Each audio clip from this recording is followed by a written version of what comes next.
Welcome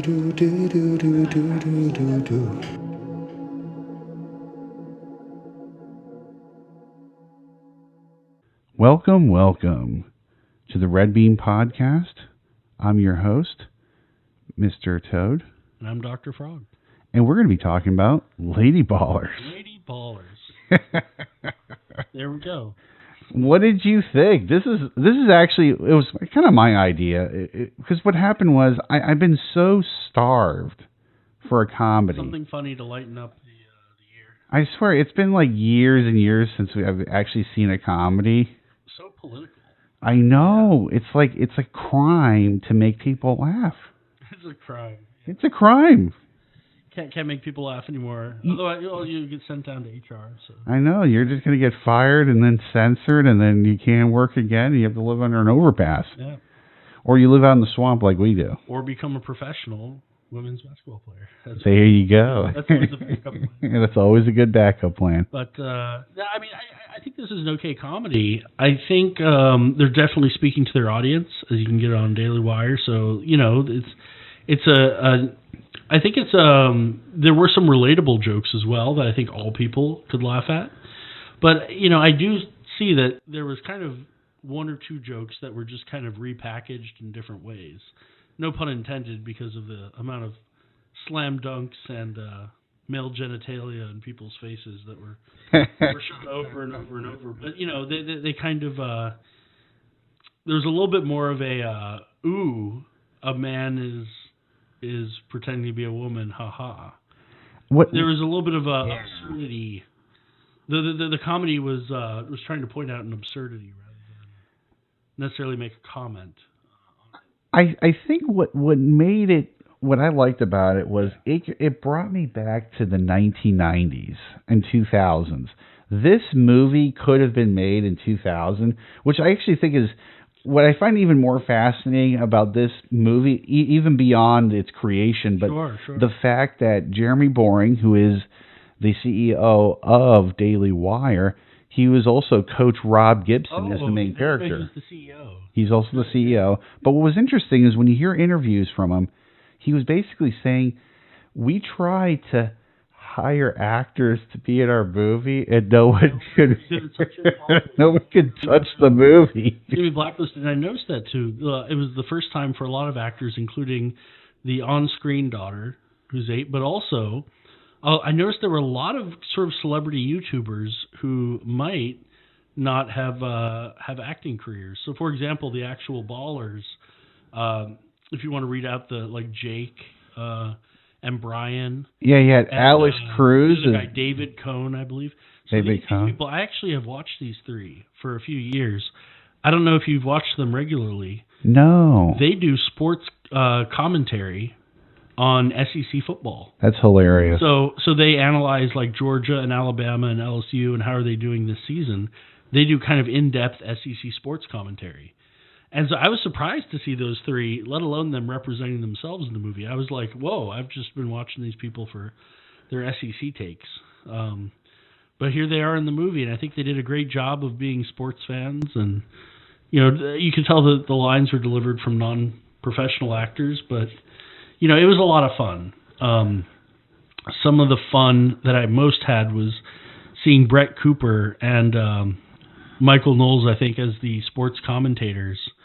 And they progressively, no pun intended, got more and more, they tried to become more and more woke, so to speak, as the show went on, in their performative sort of virtue signaling, you know, whether it was through their Native American dress or et cetera. I love that. He's like, we'll take the land back from you, white man. Yeah, there we go. And I liked how, like, all of a sudden they had some kind of grievance. I'm sure Elizabeth Warren would have been clapping along with that. The thing is, I think that another sort of highlight for me was Matt Walsh's character, the lover, partner of the ex-spouse of Jeremy. He did a lot of this, like, I see you, peace be with you, very, very non-violence bohemian / hippie, even though bohemian's not hippie. And he kept hugging. He had those sort of vibes, if I were to use the word correctly. What I think is hugging, yes. Yeah, the hugging. Yeah. What I like about it is this idea that they're like gaming the system kind of thing, and that was like a huge part of the story is about them gaming the system, making money, becoming Olympic level athletes. Yeah, and like dominating and winning. But then what I also liked about it was that they had some level of morality in the story, in the sense that some of the players, I think David Cohn, he started having doubts. He was like, this kind of feels bad. I don't feel right to be beating these women, and all of a sudden they're losing their opportunities and stuff. Well, yeah, and this comes down to actually a more right wing, if I were to use the word around Dailywire people, a more commentary point, which is if you care about women and women's opportunities, then even by saying the distinction, women versus man, you're already making it a dichotomy. And so when you include ideas about gender fluidity in that, it's going to contrast against that dichotomy of man versus woman as a concept. And so if you care about women, it's saying you'll keep those women's spaces for women. That's why there's been pushbacks for things like restrooms and co-ed sports and things like this. But counterintuitively, if you want to be accepting of all women, let's say, within the trans community, then counterintuitively you'd think, well, then you should protect all people who identify as women if that's what a woman is.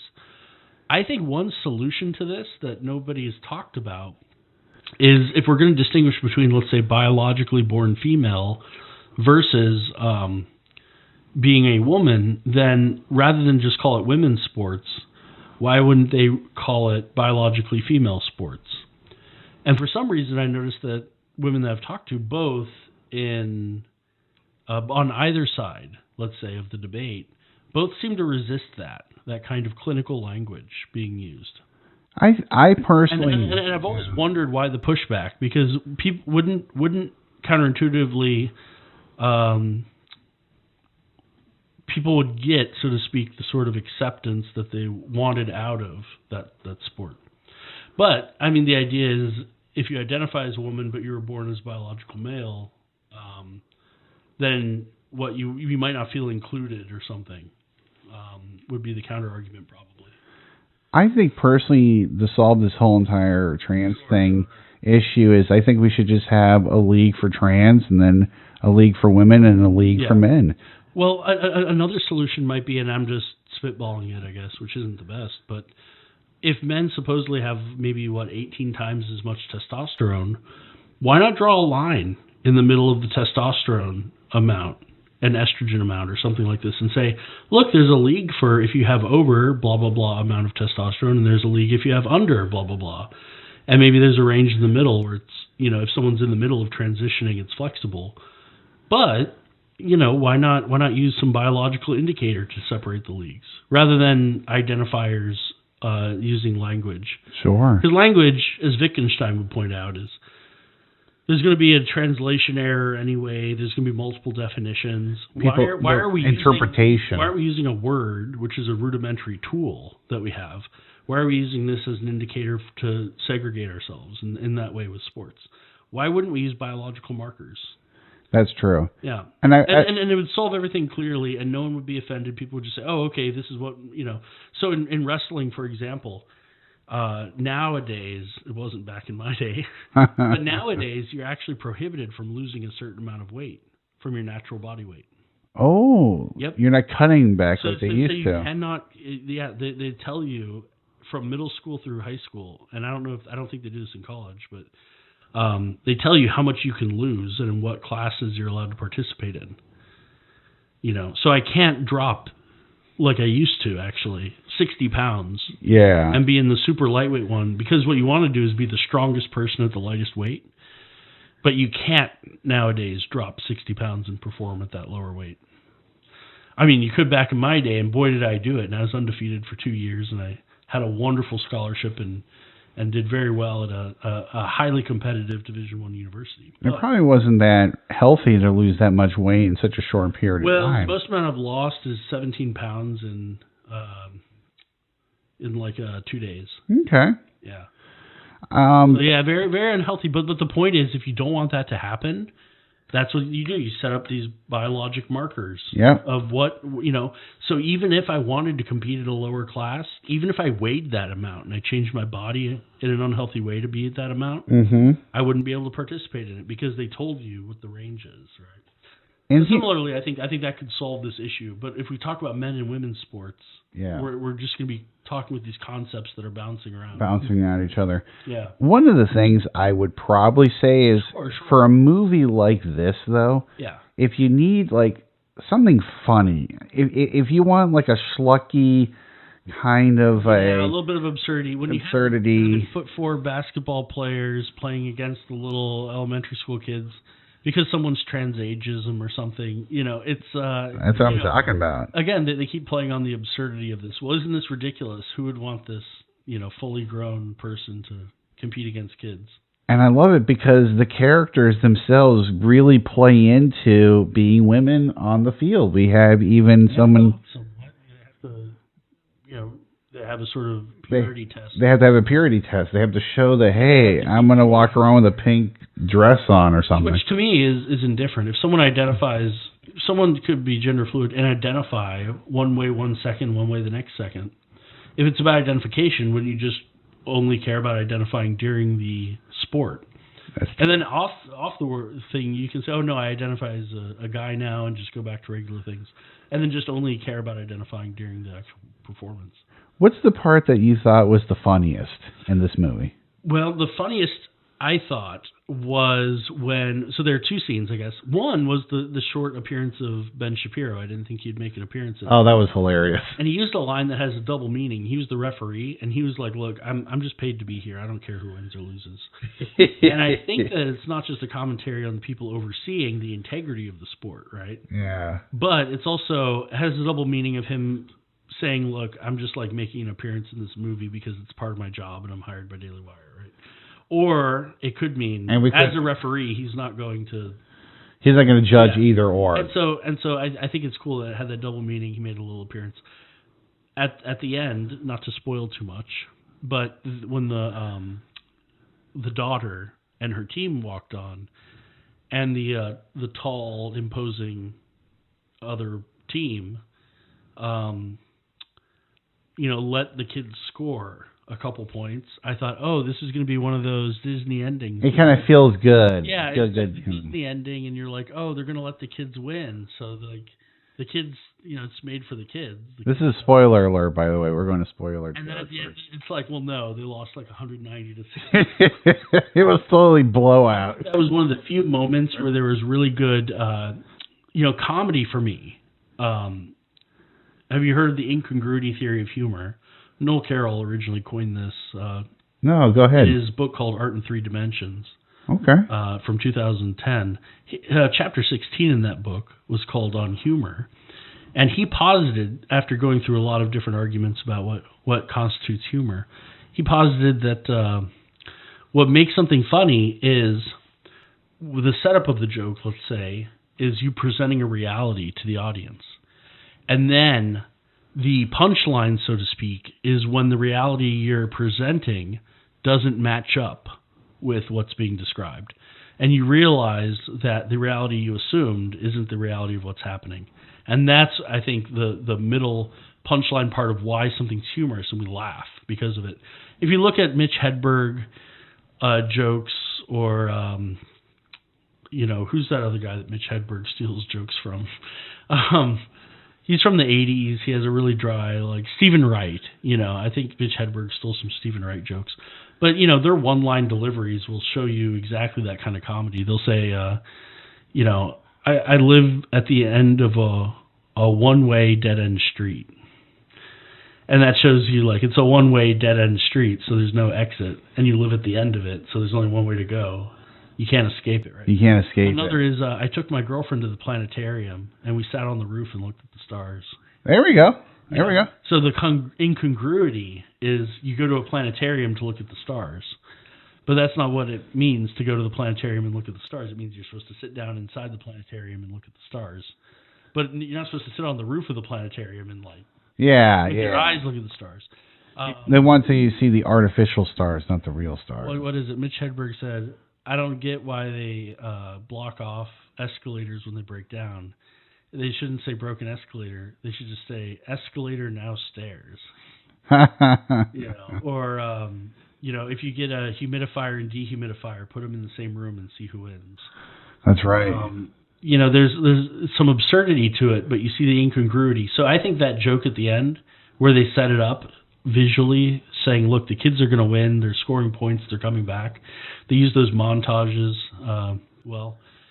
and then to show that, no, the kids are getting blown out too. It's 190-6. I also like... I just think it was a good joke. I like the reporters in the story. Those reporters were fantastic. They were self-censoring. They were pointing out the self-censorship. I love how in the beginning they got in trouble, and then all of a sudden they kept progressively going to more of a victim class to the point where they're both dressed up as like Native American Indians, and they're just like, oh, the white man, and this is my tribe, and it went tribal really quickly. And I love it because it went from being like, oh, this is who I am, to now being, I'm wearing braids and I have a Indian headpiece.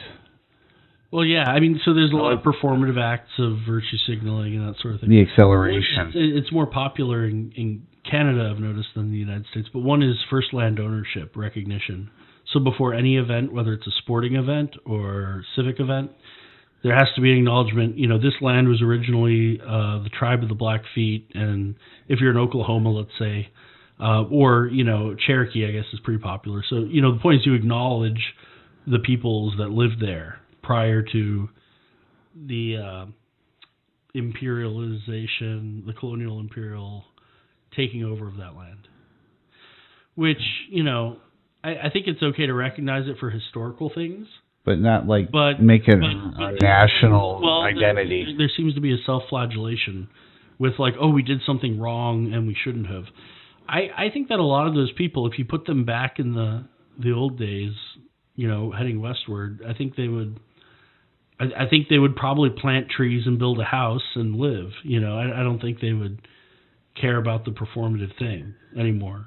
I think it's very easy to do that and to say, oh yes, we were so wrong, when we're in a well-conditioned room. But also, I think this is kind of an artificial thing, and the reason I say it's artificial is that it kind of brings me back to that situation with the Redskins. Remember they changed their Washington Commanders now. Yeah, exactly. And all of a sudden it's like, or the Cleveland Guardians.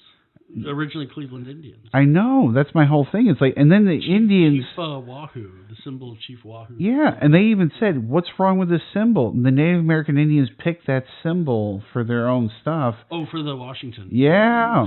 I'm sure they didn't picture Chief Wahoo. Well, I mean, have you ever seen Chief Wahoo? No, I didn't see Chief. You should probably type it in there. It's pretty bad. But here's the thing, though. If the Native Americans themselves pick that as their symbol, and then we tell them it's wrong for them to have that symbol. The Braves. Are the Atlanta Braves still around? I think they're called Braves. I think they're still. Icon is a tomahawk. Yeah, a tomahawk. So maybe it would have been okay if it wasn't a person, if it was like if you had a wigwam. Or something. I think we just have a whole situation where we have people who want to be offended on behalf of other people who may not even be offended. Certainly. Well, I know a bit about this. I think there's some people who overcompensate. So if someone, for example, does something wrong, I notice that they'll overcompensate in the other direction. It's one reason why people are weary if someone's overly performative in one particular. Like they go completely crazy or something. Or the person who, So for example, if there was someone No, I don't want to identify them. There was someone who, let's just say they were very supportive of the BLM movement years ago, and they would travel to different states and participate in riots and do things. But it's because they found out that in their history, some of their ancestors played a role in some of what would be called the historical transgressions against slaves in the United States, right? My only concern, and so now it's this I should be whipped if I had ancestors in this. So now I'm going to overly, maybe speak very poorly white people are the devil and they're horrible. Oh yeah. But you see that kind of thing. I think it's an overreaction of someone's feeling of guilt from their own particular history, and then they're lumping in, the skin color of lots of people. Some who have ties to American colonialism. And a lot of them don't. A lot of them immigrated from Ireland in the 20s, and the Italians in the 40s and 60s. I never. There's weaker ties and stronger ties to these historical events. My whole thing is hard looping everyone together in terms of black, white, or whatnot. I just think it's kind of a gross. It's a gross simplification. I feel like in many ways. Hopefully, because of the changes we've made, things are more fair. Well, and I'm not saying that as a way of averting any sort of contribution that I've played into systemic racism or anything like this. Because a lot of people, their initial reaction is going to say, well, wait, you're just trying to alleviate any sort of responsibility for the system we're living in. I certainly don't want to say that, but in terms of personal responsibility for historical things that weren't connected to my ancestry. I think for me, at least when I think about these kind of situations, I think of it as, are we at least now doing the best that we can to give everyone the opportunity to participate? And I feel that we've done a pretty decent job. I would say not just participate, but I think one thing that I know that, economically there's still large gaps in terms of wealth in our society. But the social mobility, I think, is really important. And when you look at other countries... their social mobility is not as good as when it comes to the United States. Less, so I think we need to appreciate it. And I think if everyone got together with that aim of making things better than they already are... Instead of pointing fingers... I think that would be a uniting message. After all, that's what made Barack Obama so successful. And I also think about 14% of Barack, is it either 9 or 14% of Barack Obama voters twice in a row? Yeah. Voted for Trump. Yeah. And I think there needs to be an investigation why that 9 to 14% went from Obama to Trump when they seem so diametrically opposed. What happened? And I think it had to do with that unifying message. Yeah. That both, well, some would argue Trump has, but I think Barack Obama certainly did when he said, "There's no Black America, no White America. There's the United States of America." You could, if you cited that, would you think that was a Barack Obama quote or a Trump quote? Nowadays you'd probably say, "Man, that is some right winger covering up disparity in our country." Yeah. Back in 2008, 2012, that was the unifying message of hope. It was an updated dream. Yeah. One of the things, we'll get... Sorry for getting so political. We'll get back to the movie. Who knew talking about lady ballers would get political? To be fair, it's me imposing on it. But really, lady ballers, I felt like they had that one joke of absurdity, and they just kind of hit that a bunch of times. Yeah. One of the things, do you think this movie had heart? Heart.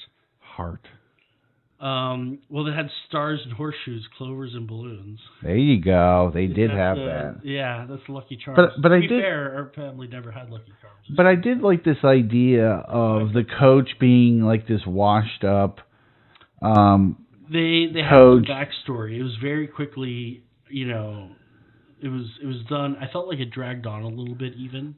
It kind of reminded me of like the Dirty Dozen or something. Like we're gonna get the crew back together, but the crew wasn't really that good to begin with.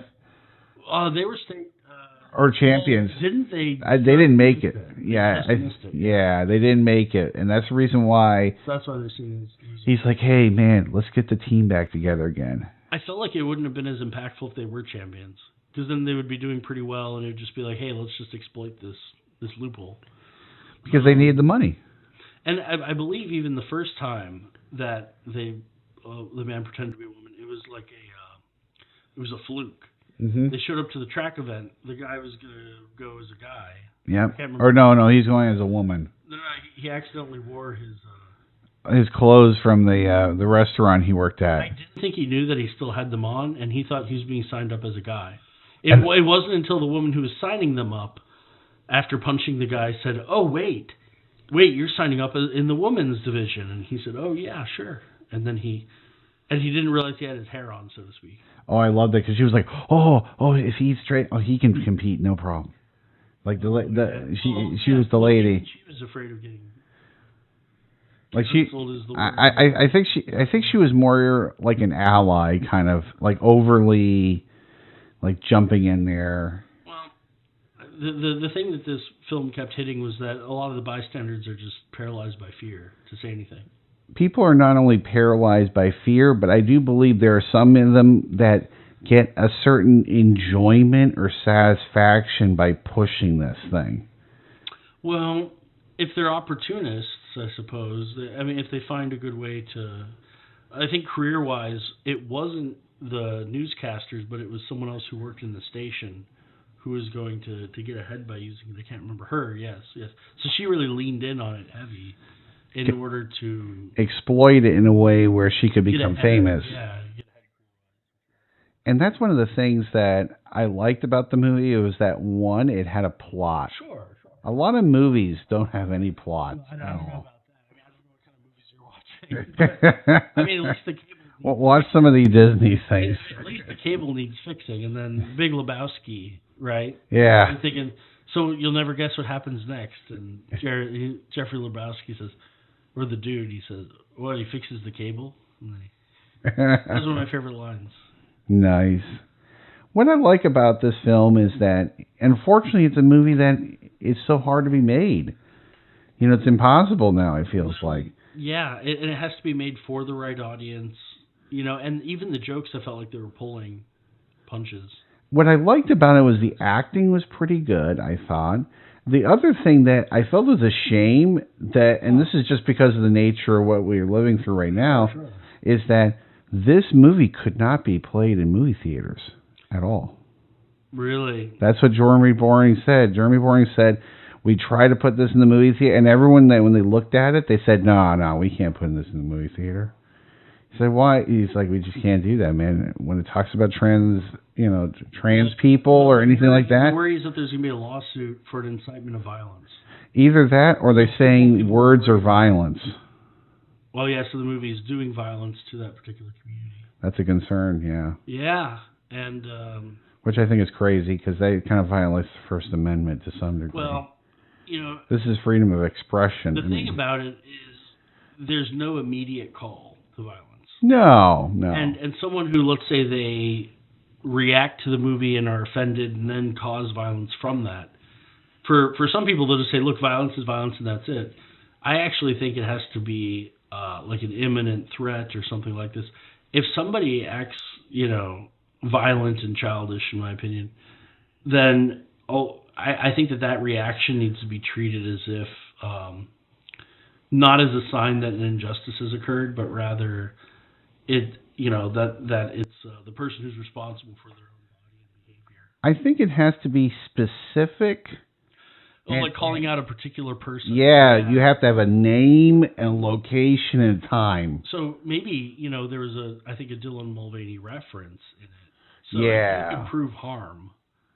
Which that was a funny part in the movie. I actually laughed. But if you could prove monetary harm from loss of sponsorships from it, which would be hard to prove from it. Because this is parody and things like that. Well, but if you could prove that, then maybe you could sue for damages. In Japan, one thing I noticed was interesting is you can sue. So for us, defamation has to be a false statement that damages your reputation. Sure. And causes harm in opportunities, etc. But if something is true, right, then you're allowed to say it, even if it damages people's reputation and causes them harm. For example, the reporting on cases, violent cases that cause people to lose their jobs. Yes, right? yes. So if you say something that's true, it ends up being true, then you're not going to be able to sue because they're just reporting what's true. Right? That'll be our next story we're going to talk about. In Japan, in particular, defamation doesn't have to be necessarily true. Or false, right? Or sorry, it doesn't. Being true doesn't mean that it's not defamation. But it has to prove that there was harm. There had to be some level of harm. All that's needed in Japan versus the United States is that harm was caused, whether or not the statement was true or not. So if you damage someone's reputation by even bringing up something that's true, you can still be sued. I see. Which I think actually brings up, for me, a greater cultural understanding of why, I've heard stories of friends who visited Japan, they were always told, oh, your Japanese is very good, even though they were horribly novice speakers. But that kind of false sincerity might come from the fact that you could be sued if you are sincere and honest.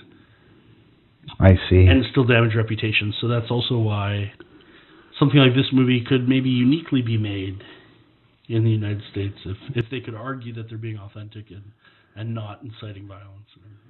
Well, I think that kind of wraps up the movie. It's interesting, yeah. I mean, go see it for yourself if you want. I know that there's a paywall for Dailywire, and then you also have to buy the movie after having the subscription. So there's a couple of hoops to jump through.